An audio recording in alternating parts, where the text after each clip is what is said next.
রায় যখন বাস্তবায়ন হবে তখন আমি 100% সন্তুষ্ট হব। এই রায়ের ব্যাপারে মাননীয় প্রধানমন্ত্রী, মাননীয় বিচারপতি, মাননীয় যুব ক্রীড়া প্রতিমন্ত্রী এবং আমিনুল ইসলাম সাহেব এবং দ্বিতীয়ত হচ্ছে বাংলাদেশের জনগণ এবং সাংবাদিক মিডিয়া যারা আমাকে সাহায্য করেছেন, আমার স্বরাষ্ট্রমন্ত্রী, অন্য যারা আছেন আইনমন্ত্রী, তারা সবাই আমাকে সাহায্য করেছেন।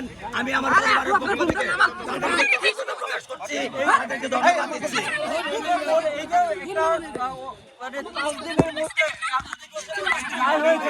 এরকম তো অনেক দর্শন রয়েছে,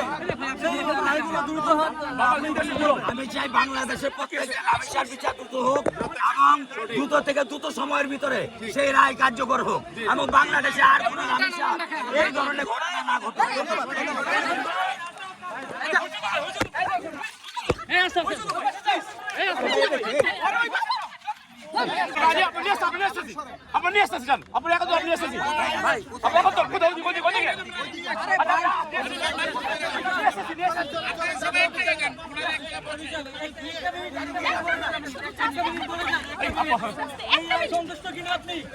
ভাই আমি সবাই একসাথে দাঁড়ান, আমি সবার সাথে আমি একসাথে কথা বলবো, ভাইকে ভাগে বলবো না, একসাথে সবার সামনে কথা বলবো।